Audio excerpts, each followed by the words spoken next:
গতকাল ঢাকার অদূরে একটি রিসোর্টে সম্পন্ন হয় অভিনেত্রী মেহজাবিন চৌধুরীর গায়ে হলুদ অনুষ্ঠান। আজ বসবেন বিয়ের পিঁড়িতে।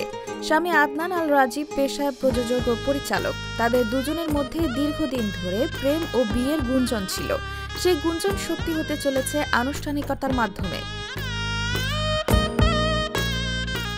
জানা গেছে, মেহজাবিন ও আদনানের গায়ে হলুদ ও বিয়ের আনুষ্ঠানিকতা উপলক্ষে ঢাকার অদূরের একটি রিসোর্টে কয়েকদিন ধরে প্রস্তুতি চলছিল। গায়ে হলুদের পর আজকের আয়োজনেও হাজির হবেন দুই পরিবার ও শোবিজের অনেকেই।